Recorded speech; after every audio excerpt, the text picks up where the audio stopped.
पराग, क्या तुमने assignment complete किया? ओह नो मैडम, मैं तो कल बहुत बिजी था, इसलिए नहीं किया। आप तो जानते ही है कि मैं कितना बिजी इंसान हूँ।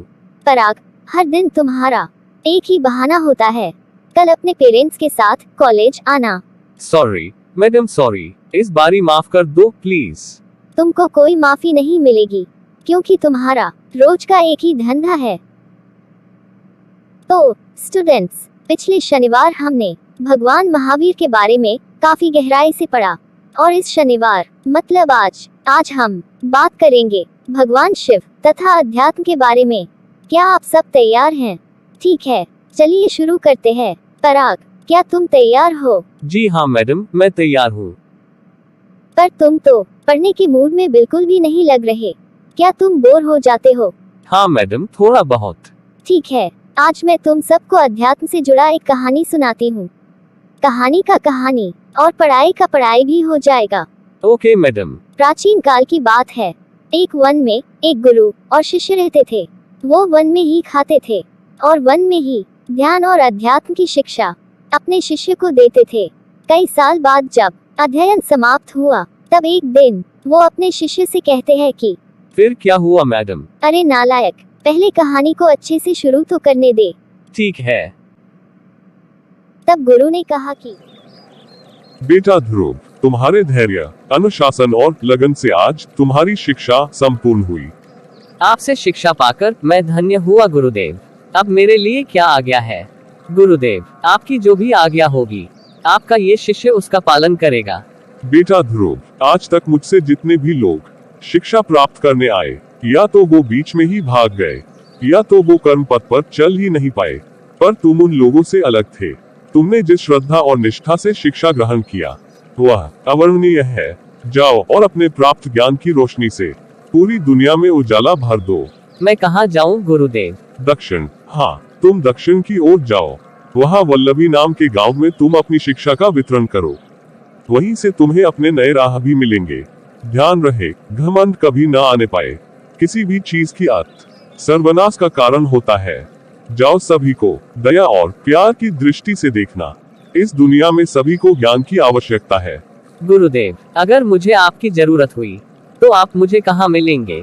शिव की आराधना करते हुए मुझे जो ज्ञान की प्राप्ति हुई है, उस ज्ञान को लोगों तक पहुंचाने के लिए मुझे पूर्व की ओर यात्रा करना होगा। बेटा ध्रुव, अब तुम्हें अपने जीवन में अर्जित ज्ञान के आधार पर ही अपना निर्णय स्वयं लेना सीखना होगा, और अपनी दिव्य शक्तियों का इस्तेमाल हमेशा अच्छाई के लिए ही करना। प्रणाम गुरुदेव। यशस्वी भव।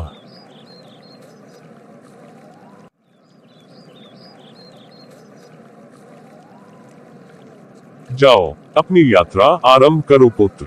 तथास्तु। फिर क्या हुआ मैडम? तुम चुपचाप कहानी सुनोगे या मैं तुमको प्रिंसिपल के पास लेकर जाऊं?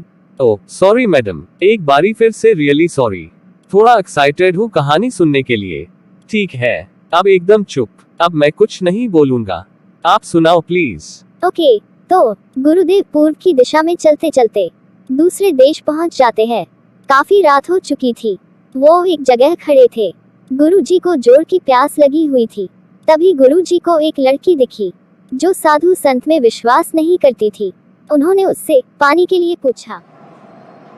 बच्ची, क्या मुझे पीने को जल मिलेगा? कौन हो तुम? पता नहीं कहां कहां से आ जाते हो, ढोंगी लोग। देखो बच्ची, अतिथि देवो भव। अतिथि का अपमान नहीं करना चाहिए। जिसे नहीं जानते उसके बारे में मौन रहना चाहिए। अगर कोई मदद मांगता है या मजबूर है, इसका मतलब ये कदापि नहीं है कि तुम उनका उपहास करो। मैंने तो तुमसे सिर्फ जल मांगा था, पर तुमने तो मेरा उपहास करना ही शुरू कर दिया। हाँ तो क्या, तुम मेरे पास आए ही क्यों?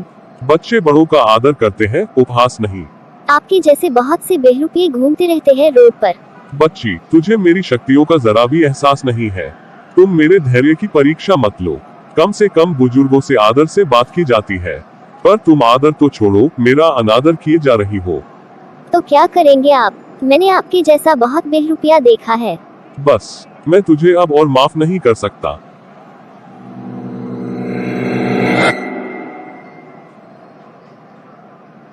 ये आपने क्या किया था? मैं सांस नहीं ले पा रही थी। कौन है? आखिर कौन है आप? मैं आपको पहचान नहीं पाई बाबा, आखिर आप कौन हैं? बच्चा, तू मुझे नहीं जानती, इसलिए चल मैं तुझे कुछ दिखाता हूँ। ये जो तू देख रही है, इसे ब्रह्मांड कहते हैं। तू सिर्फ एक पृथ्वी को जानती है। यहाँ प्रभु शिव करोड़ों पृथ्वी का निर्माण प्रतिदिन करते हैं। इंसान एक चींटी के समान भी इस ब्रह्मांड में नहीं है, परंतु संपूर्ण मानव जाति में इतना अहंकार और लालच आ गया है कि वह भगवान से भी बेईमानी करना नहीं छोड़ता है। मानव चाहे तो सीमित संसाधन में भी बिना पाप किए जीवन व्यतीत कर सकता है, पर ऐसे लोग केवल एक मुट्ठी राई के बराबर ही पृथ्वी पर है। जानती हो क्यों? नहीं बाबा, मुझे नहीं पता। तो सुनो, पृथ्वी पर अभी कलयुग चल रहा है बेटा। इंसान या यूं कहें कि कलयुग अपने अंत की ओर जा रहा है। इंसान स्वयं अपने अंत को अपने हाथों से लिख रहा है। देवताओं ने ऐसे ही नहीं, कलयुग के अंत की भविष्यवाणी पहले ही कर दी है कि कलयुग का अंत बहुत बुरा है। मानव स्वयं अपने अंत को बद से बदतर कर रहा है। वह जितना संसाधन की ओर भागेगा, रोग और बीमारी उसे उतना ही घेरेगी। पर बाबा, इस अंत का क्या कारण है? मेरे बच्चे, कारण तो बहुत है, पर सबसे बड़ा कारण है मानव जाति में अनंत इच्छाओं का भंडार। जैसे जैसे नए प्राणी इस दुनिया में आते जा रहे हैं, बाल अवस्था से लेकर वृद्ध अवस्था तक, या हम कह सकते हैं कि मृत्यु तक, उनकी इच्छाएं बढ़ती ही जाती है। यही इच्छाएं हैं बेटा, जो इंसान को बड़े से बड़ा पाप करने पर भी बेबस कर देते हैं। कहाँ खो गई बेटा तू? बाबा वाह, ये मैं कहाँ चली गई थी? कितना सुंदर दृश्य था। आज तो आपने मुझे ब्रह्मांड के दर्शन करा दिए। क्या मैं सच में वहाँ चली गई थी? शायद हाँ, और शायद ना भी। शायद हाँ, शायद ना। इसका मतलब क्या है बाबा? मुझे तो कुछ भी समझ में ही नहीं आया। मतलब ये कि तुम्हारा शरीर तो धरती पर ही था, पर तुम्हारा मन यहाँ पर नहीं था। बाबा, अभी आपने क्या जादू किया मुझे नहीं पता, पर आज से पहले ऐसी खुशी और शांति मैंने कभी महसूस नहीं की है। मैडम, मुझे माफ कीजिएगा बीच में टोकने के लिए। क्या मैं ये सही सुन रहा हूँ? पर क्या गुरुजी उस लड़की को ब्रह्मांड घुमाने ले गए थे? हाँ, वो उन्हें ब्रह्मांड घुमाने ले गए थे। एक मिनट मैडम, मैं आगे वाली बेंच पर आ जाता हूँ। अब बताइए, आपको ये कहानी किसने सुनाई? तुम्हें तो पढ़ाई बोरिंग लगता है, अचानक इतना इंटरेस्ट कैसे? क्या तुमने ये कहानी पहले कभी सुनी है? मैडम, मुझे ये कहानी सुनकर कुछ खास महसूस हो रहा है। पता नहीं क्यों, मैं इस कहानी से जुड़ाव महसूस कर रहा हूँ। चलो, तुम्हें कुछ तो महसूस हो रहा है, ये देखकर मुझे अच्छा लगा। मैडम प्लीज आगे की कहानी सुनाइए प्लीज। तो ठीक बताओ, है। क्या हर रोज तुम इसी खुशी और शांति को महसूस करना चाहती हो? हाँ बाबा, हाँ, पर कैसे? बेटा, तुम्हें शिव की भक्ति करनी होगी। ऐसा करके ही तुम मन की शांति को महसूस कर पाओगी। पर बाबा कैसे? मुझे तो नहीं आती भक्ति करनी। क्या आप मुझे सिखाएंगे? बच्चे, मेरा तो काम ही यही है। मैं वर्षों से शिव को पाने की तपस्या कर रहा हूँ। शिव के द्वारा ही सारा ब्रह्मांड संचालित होता है। आकाश, पाताल और धरती, अथवा यूं कहे कि समस्त ब्रह्मांड, सब शिव के अनुसार ही चलते हैं।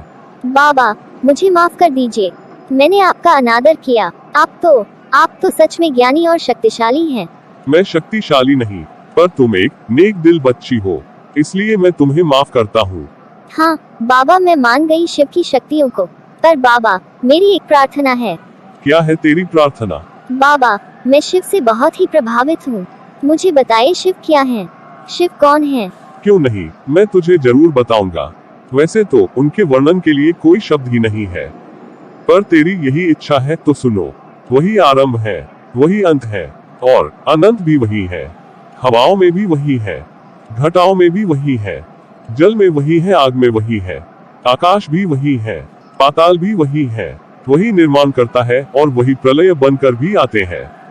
क्रोध भी वही है, प्यार भी वही है, पुण्य भी वही है और पाप भी वही है। वो मुझ में भी है, वो तुझ में भी है। आत्मा भी वही है, परमात्मा भी वही है। हर वर्ण, हर अक्षर, हर शब्द में उनका ही वास है। हर विचार में भी वो मौजूद रहते हैं। जो मानव उनकी सच्चे मन से स्तुति करता है, वो मानव मौत को टालने की भी क्षमता रखता है। अगर मैं अभी यहाँ हूँ तो वो भी उनकी इच्छा है। मौत को कोई कैसे टाल सकता है बाबा? वो ऐसे, ध्यान से सुनो। ओम त्र्यंबकम यजामहे सुगंधि पुष्टिवर्धनम उर्वारुकमिव बंधनान मृत्युमुक्षीय मामृतात्। इसे कहते हैं महामृत्युंजय मंत्र। बाबा, मुझे तो कुछ समझ में ही नहीं आया। बेटा, मैंने तो तुझे कुछ बताया ही नहीं है अभी। प्रभु को जानने के लिए उनकी भक्ति करनी पड़ती है, तपस्या करनी पड़ती है। बाबा, मैं प्रभु की भक्ति कैसे करूं? बस 3 शब्द बोल बेटा। ओम नमः शिवाय। ओम नमः शिवाय। बाबा, ये तो बहुत आसान है। बच्चा, ये आसान भी है और मुश्किल भी। आसान और मुश्किल दोनों? वो कैसे? बेटा, भक्ति करना शुरू तो सब कर देते हैं, पर प्रभु शिव के द्वारा बताए मार्ग पर कोई निरंतर नहीं चल पाते, क्योंकि सब सुख और भोग, खुशी और विलाप तथा मोह माया में फंसकर ही रह जाते हैं। बाबा, क्या आप मुझे वो मार्ग बताएंगे जिस पर चलकर मैं शिव की सच्ची आराधना कर सकती हूँ? बेटा, मैं तो आया ही इसीलिए हूँ कि सब कुछ शिव की भक्ति करना सिखा सकूं, पर आज नहीं, क्योंकि अभी काफी रात हो गई है। अभी जाकर तुम सो जाओ। ठीक है बाबा, आपका बहुत बहुत धन्यवाद। ओम नमः शिवाय। ओम नमः शिवाय। ओम नमः शिवाय।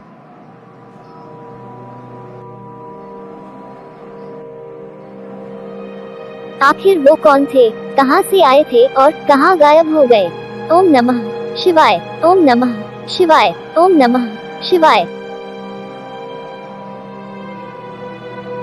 मैडम, मुझे यकीन नहीं हो रहा कि वो आंखों के आगे से गायब कैसे हो गए। देखो पराग, ये बस एक कहानी है, इस पर यकीन करने की कोई जरूरत नहीं है। तो स्टूडेंट्स, आज की कहानी कैसी लगी?